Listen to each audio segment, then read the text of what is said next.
the families of our dear hostages languishing in the dungeons of Gaza. Ladies and gentlemen, last year, I stood at this podium and I showed this map. This map. It shows the curse of Iran's terror axis.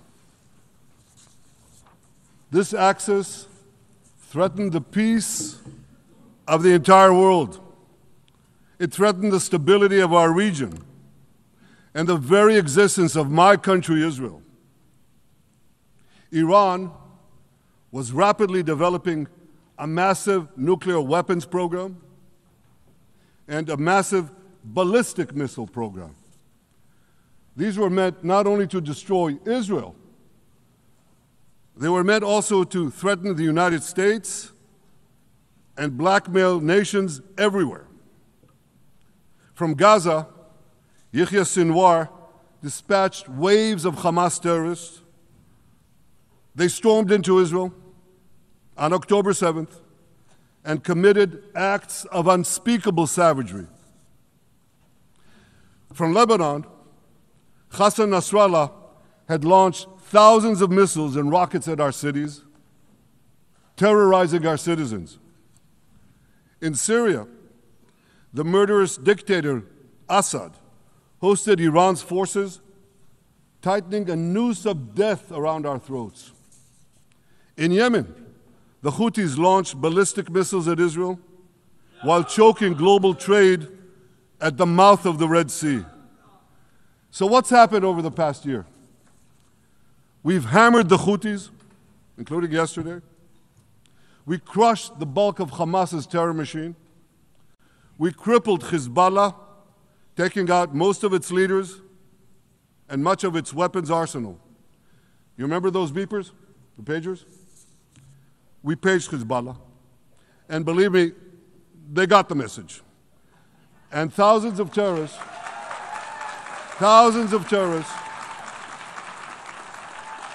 dropped to the ground. We destroyed Assad's armaments in Syria. We deterred Iran's Shiite militias in Iraq.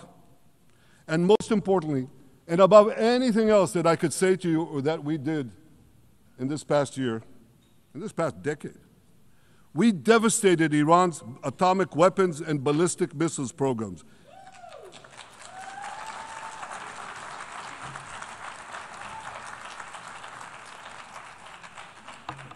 So here's where things stand today.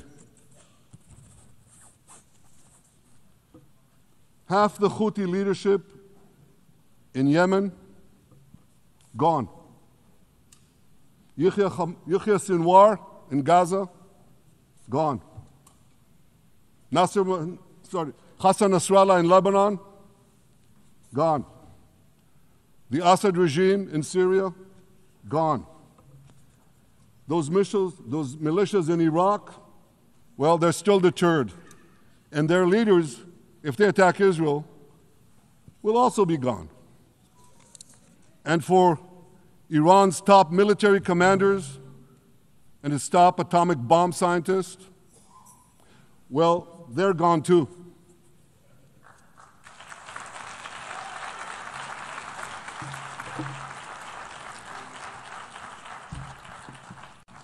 Israel's 12-day war with Iran, which I renamed Operation Rising Lion, that's from the Bible.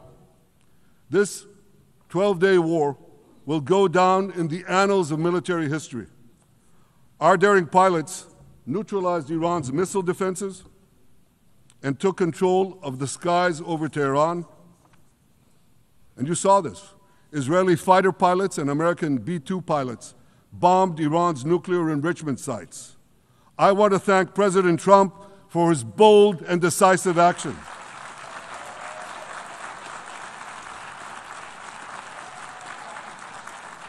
President Trump and I promised to prevent Iran from developing nuclear weapons, and we delivered on that promise.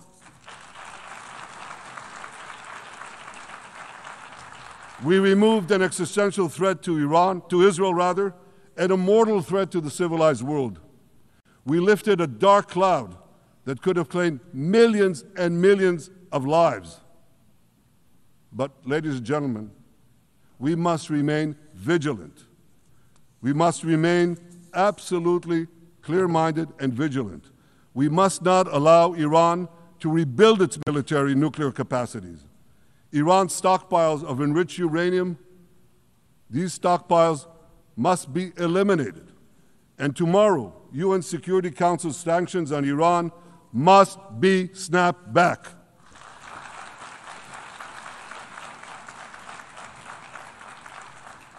Thanks to the resolve of our people, the courage of our soldiers, and the bold decisions we took, Israel rebounded from its darkest day to deliver one of the most stunning military comebacks in history.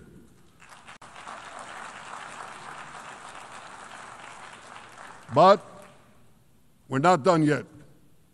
The final remnants of Hamas are holed up in Gaza City. They vow to repeat the atrocities of October 7th again and again and again, no matter how diminished their forces. That is why Israel must finish the job. That is why we want to do so as fast as possible.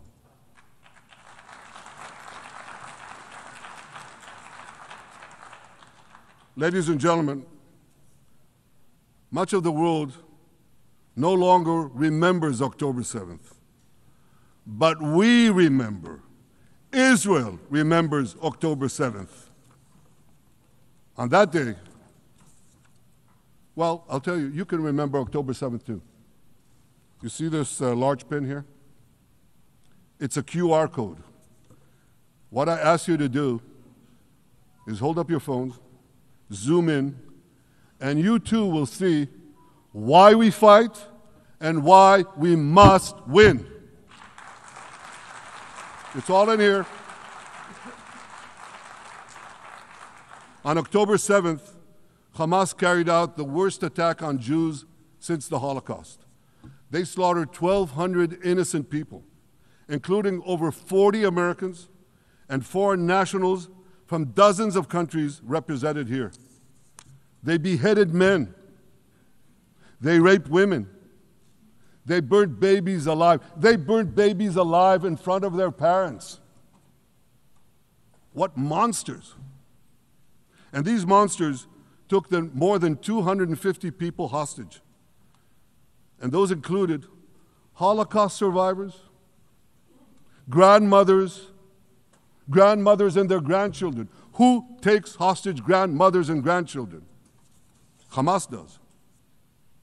So far, we've brought home 207 of these hostages, but 48 still remain in the dungeons of Gaza. 20 of them are alive, starved, tortured, deprived of any daylight, deprived of humanity. These are the names of the 20 living hostages. Matan Angrest, Gali and Zerv Berman, brothers, Elkanah Buchbot, Rom Braslavsky, Nimrod Cohen, Ariel and David Cunyo, another pair of brothers, Guy Gilboa Dalal, Eviatar David. You saw the picture of Eviatar David, emaciated, forced to dig his own grave. Maxim Herkin, Eitan Horn, Segev Kalfon, Bar Kupperstein, Omri Meran, Eitan Moore, Yosef Chaim Ochana, Alon Ohel, Avinatam Or, and Matan Tsengarker. Now, ladies and gentlemen, I want to do something I've never done before. I want to speak from this forum directly to those hostages through loudspeakers. I've surrounded Gaza with massive loudspeakers connected to this microphone in the hope that our dear hostages will hear my message. And I'll say it first in Hebrew and then in English. Achenu hagiburim, מדבר ראש הממשלה בנימין נתניהו. אני פונה עליכם מעל בימת האו"ם. לא שכחנו אתכם, אפילו לא לשנייה. העם כולו איתכם, ואנחנו לא נשקוט ולא נרפה עד שנחזיר את כולכם הביתה, החיים והחללים כאחד.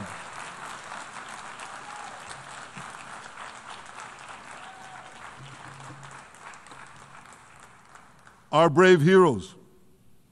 This is Prime Minister Netanyahu speaking to you live from the United Nations. We have not forgotten you, not even for a second. The people of Israel are with you. We will not falter and we will not rest until we bring all of you home.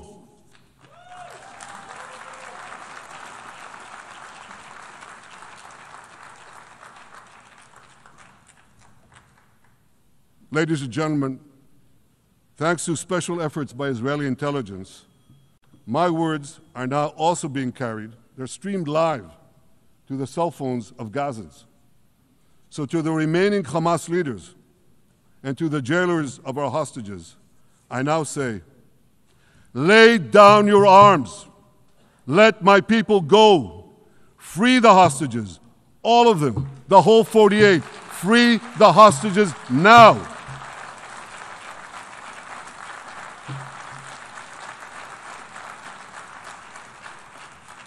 If you do, you will live. If you don't, Israel will hunt you down. Ladies and gentlemen, if Hamas agrees to our demands, the war could end right now. Gaza would be demilitarized, Israel would retain overriding security control, and a peaceful civilian authority would be established by Gazans and others committed to peace with Israel. And of course, you understand that the war in Gaza has affected every Israeli. But I'm sure there are people in New York or in London or in Melbourne and elsewhere who are probably thinking, what does all of this have to do with me?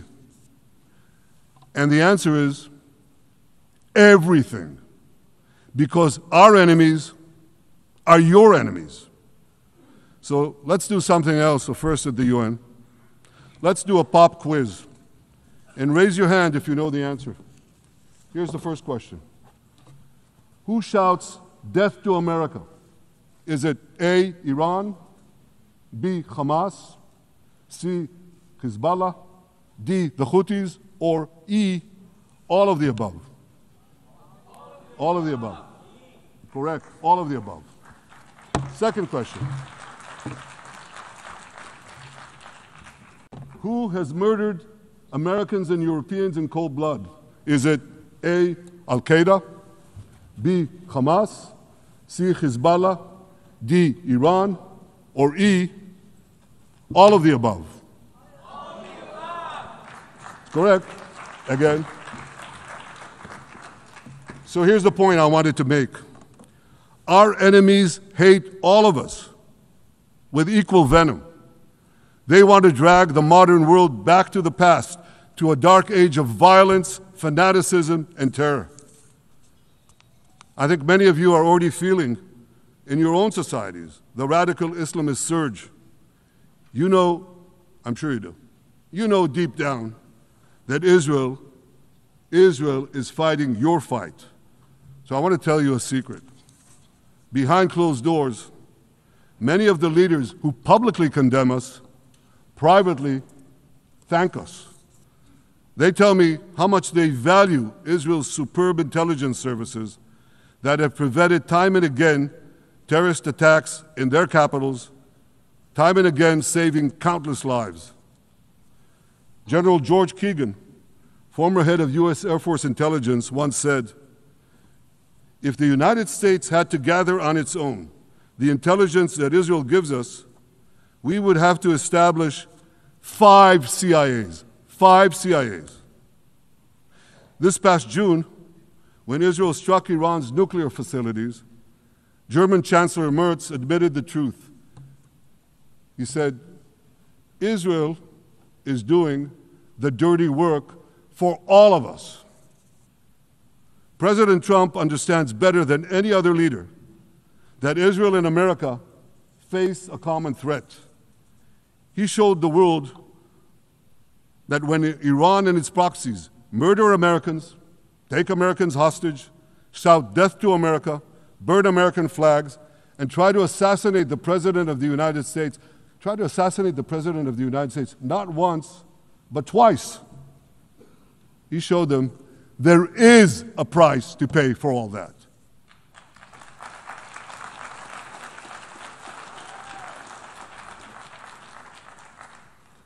But regrettably, many leaders who are represented in this hall, they send a very different message. Sure, in the days immediately following October 7th, many of them supported Israel.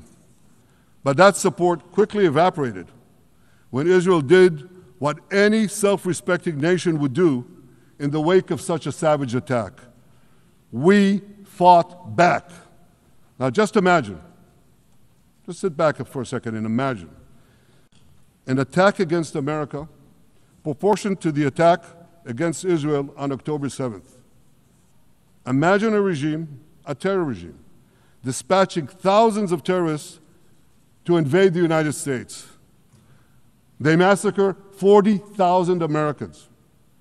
They take 10,000 Americans hostage. What do you think America would do? You think America would leave that regime standing? You don't think that. No way, not a chance. The United States would wipe out that terror regime and ensure that such savagery would never threaten America again. This is precisely what Israel is doing in Gaza. We're wiping out the terror regime of Hamas and ensuring that this savagery will never threaten Israel again. That's what we are doing. That's what any self-respecting government would do.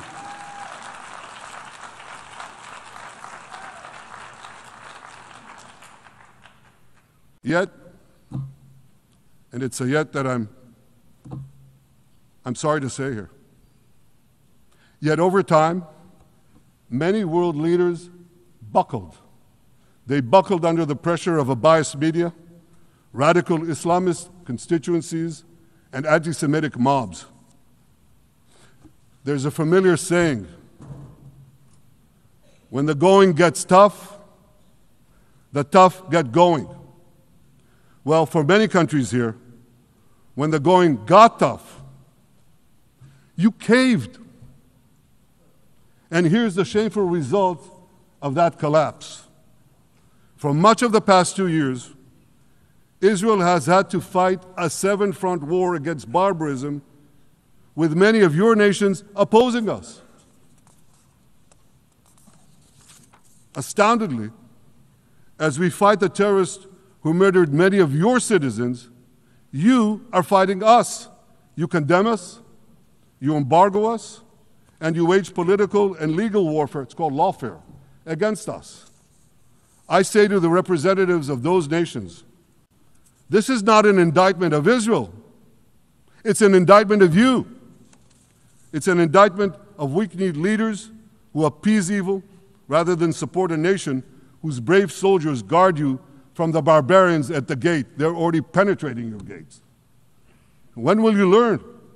You can't appease your way out of jihad, and you won't escape the Islamist storm by sacrificing Israel. To overcome that storm, you have to stand with Israel. But that's not what you're doing. As the prophets of Israel foretold in the Bible, you've turned good into evil and evil into good. Now I want to drill down on this. Take the false charge of genocide. Israel is accused of deliberately targeting civilians. Ladies and gentlemen, the opposite is true. The head of urban warfare studies, Colonel John Spencer, he's perhaps the world's greatest expert on urban warfare. And he says, Israel is applying more measures to minimize civilian casualties than any military in history. And because we're doing that, the ratio of non-combatant to combatant casualties is less than 2 to 1 in Gaza. That's an astoundingly low ratio, lower than NATO's wars in Afghanistan and Iraq, especially when you consider that Gaza is one of the most densely populated urban areas on Earth. It has hundreds of miles of terror tunnels underground, and it has countless terror towers above ground, and thousands of terrorists embedded in the tunnels and in these towers in civilian areas. If you want to see what measures Israel takes to avoid civilian casualties in this war, just look at what we're doing now in Gaza City, the last Hamas stronghold, one of the 2 last strongholds. For 3 weeks, Israel dropped millions of leaflets, sent millions of text messages, and made countless phone calls urging civilians to leave Gaza City before our military moves in. At the same time, Hamas implants itself in mosques, schools, hospitals, apartment buildings, and tries to force those civilians not to leave, to stay in harm's way. And it often threatens them at gunpoint if they try to do so. For Israel, every civilian casualty is a tragedy. For Hamas, it's a strategy. Hamas uses civilians as human shields and as props in its sick propaganda war in Israel, against Israel, a propaganda war that the Western media buys hook, line, and sinker. Now, despite Hamas's threats, close to 700,000 Gazans, almost 750,000, have already heeded our calls and moved to safe zones. Now I want to ask you a simple question, a simple, logical question. Would a country committing genocide plead with the civilian population it is supposedly targeting to get out of harm's way?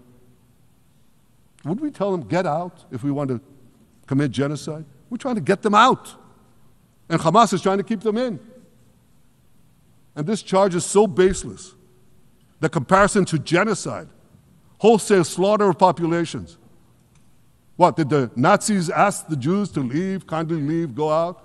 Did others, you want me to name all the genocidal leaders of history? Just go one by one. Did anyone do this? Did they say, get out so we can come in? Of course not. So the truth has been turned on its head. Hamas, a genocidal terrorist organization whose charter calls for the murder of all Jews on the planet. This genocidal organization is given a pass. It's barely mentioned.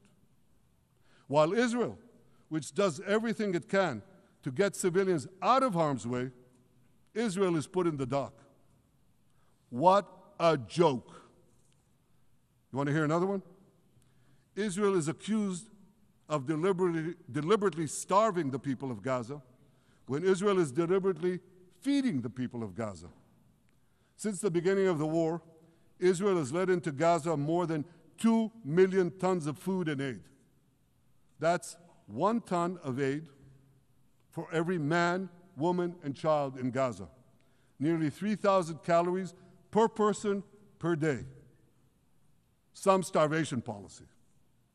If there are Gazans who don't have enough food, it's because Hamas is stealing it.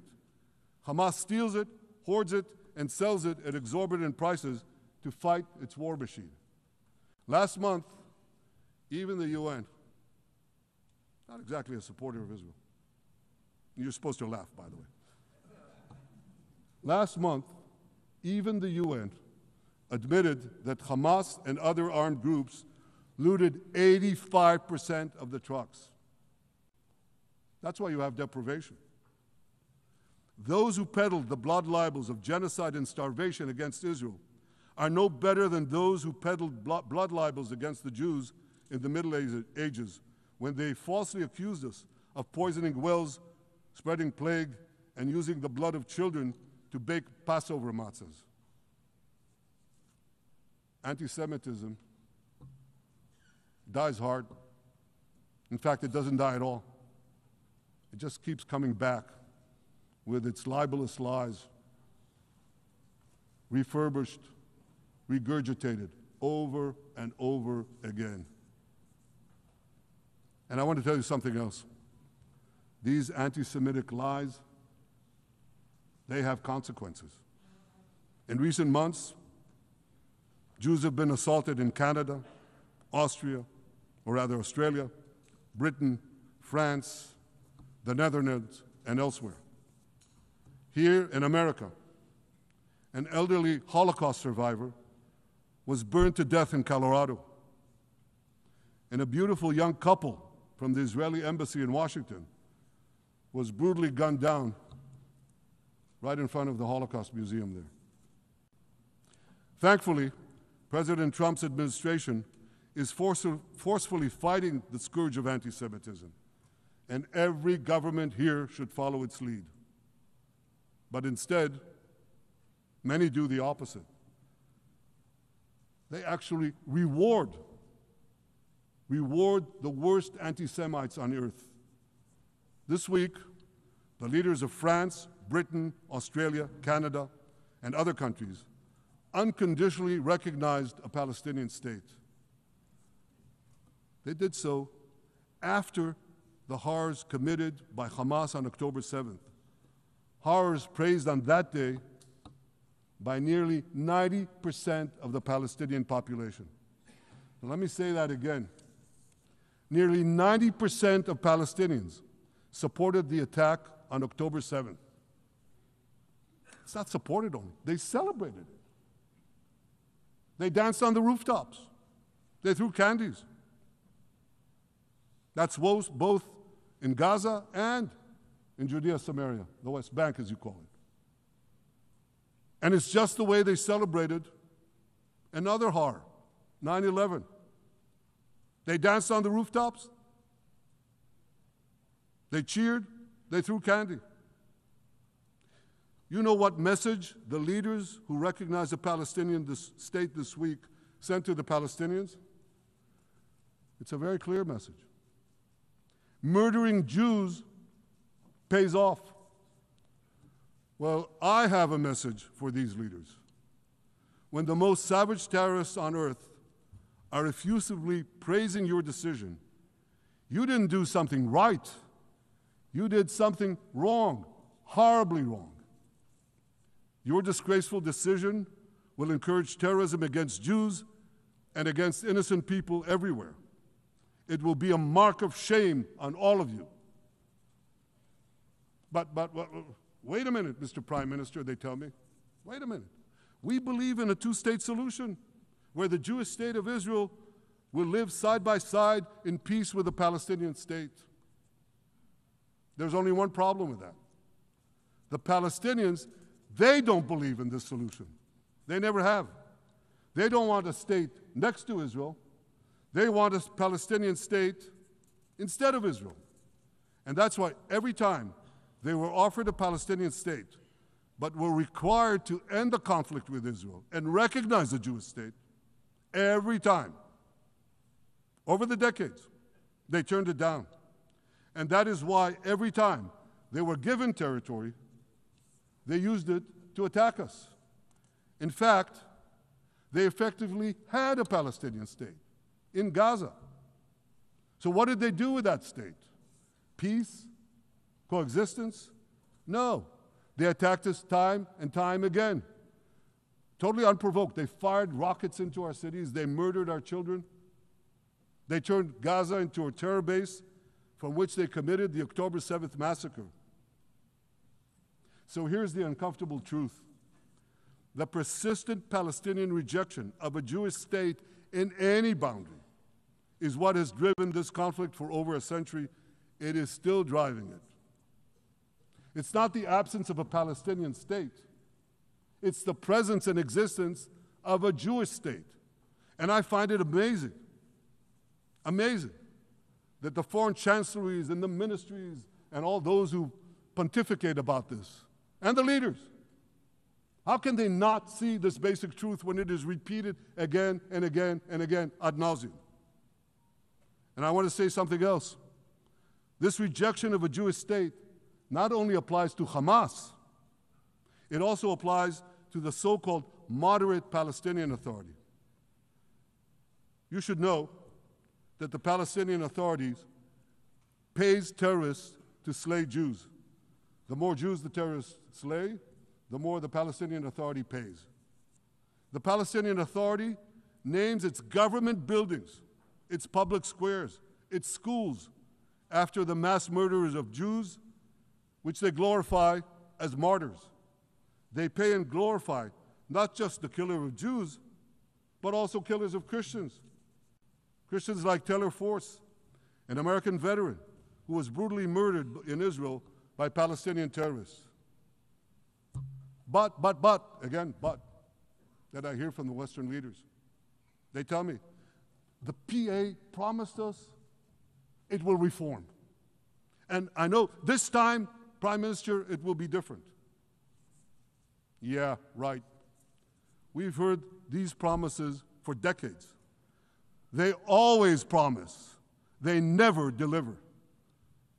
Because you see, the Palestinian Authority is corrupt to the core.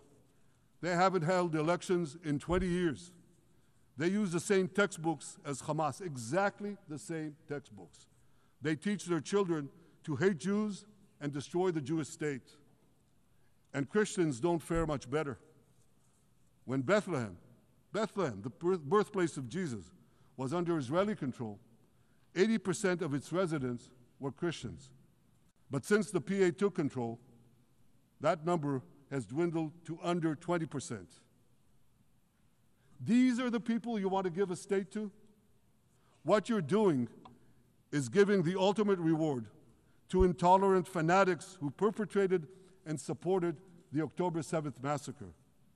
Giving the Palestinians a state 1 mile from Jerusalem after October 7th is like giving Al-Qaeda a state 1 mile from New York City after September 11th. This is sheer madness. It's insane, and we won't do it.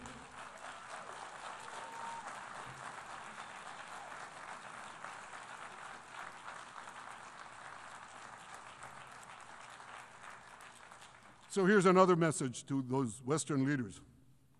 Israel will not allow you to shove a terror state down our throats. We will not commit national suicide because you don't have the guts to face down a hostile media and anti-Semitic mobs demanding Israel's blood. And I want you to grasp something else, which is also distorted in the media.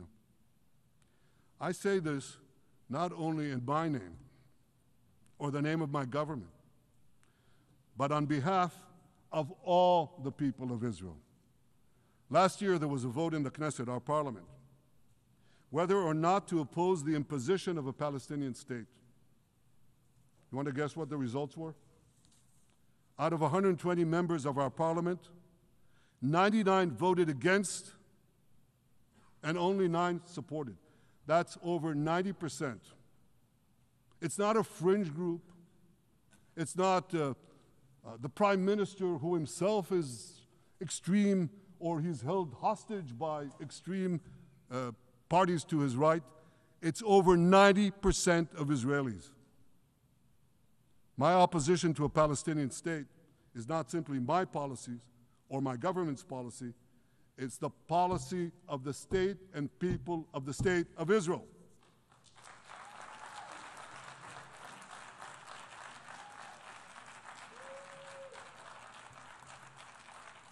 Western leaders may have buckled under the pressure.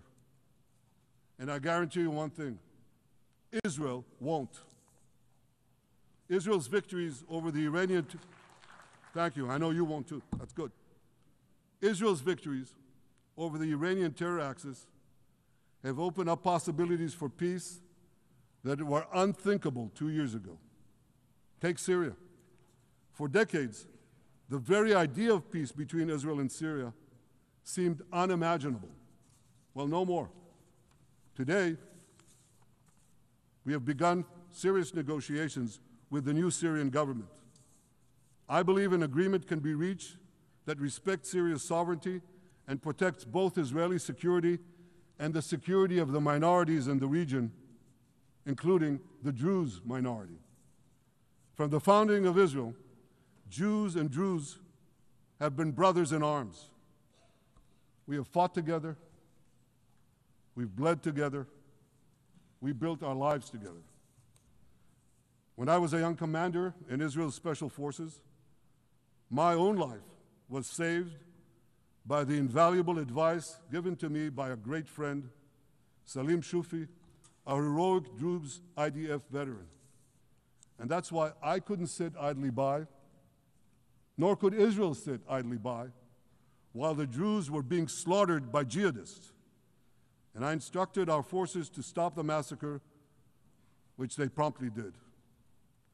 Peace between Israel and Lebanon is possible as well. I call on the Lebanese government to also begin direct negotiations with Israel. I commend it for its declared aim to disarm Hezbollah. But we need more than words. If Lebanon takes genuine and sustained action to disarm Hezbollah, I'm sure we can achieve a sustainable peace. Of course, until that happens, we will take whatever action we need to defend ourselves and to maintain the conditions of the ceasefire which was established in Lebanon. Our goal is not merely to monitor Hezbollah's actions, but to prevent them from violating the ceasefire and attacking us at any time. But I'm sure that if the Lebanese government persists in its goal of disarming Hezbollah, peace will come very speedily and very readily. Victory over Hezbollah has made peace possible with our two Arab neighbors in the north. Victory over Hamas will make peace possible with nations throughout the Arab and Muslim world. Our victory would lead to a dramatic extension and expansion of the historic Abraham Accords, which President Trump brokered between Arab leaders and myself 5 years ago. And I took note, as I'm sure you did too, of the encouraging words spoken here by the President of Indonesia.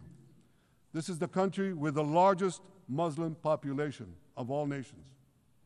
And it's also a sign of what could come.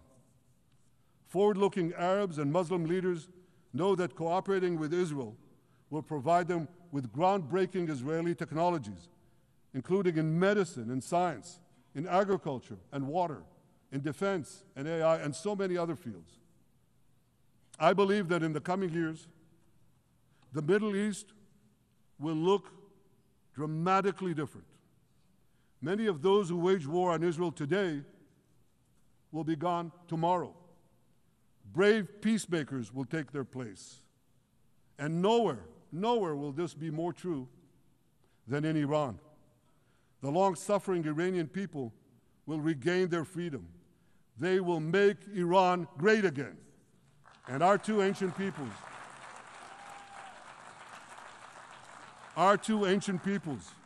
the people of Israel and the people of Iran, will restore a friendship that will benefit the entire world. Ladies and gentlemen,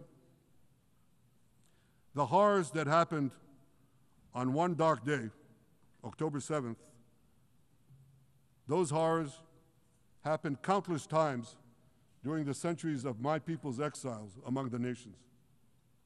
Jewish blood was cheap. Jews were killed with impunity.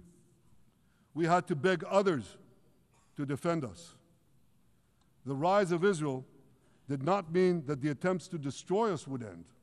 It meant that we could fight back against those attempts. And that is exactly what Israel has done since October 7th. Our sons and daughters fought like lions. Our brave soldiers donned their uniforms and rushed into battle. They were armed with the dreams of the 100 generations of Jews who came before them. The dream of living as a free people in the land of Israel, our beloved homeland for more than 3,000 years. The dreams of living in our own independent state. The dream of having an army to defend ourselves. And the dream of being a light unto the nations, a beacon of progress, ingenuity, innovation, for the benefit of all humanity. On October 7th, the enemies of Israel tried to extinguish that light. 2 years later, the resolve of Israel and the strength of Israel burned brighter than ever. With God's help, that strength and that resolve would lead us to a speedy victory and to a brilliant future of prosperity.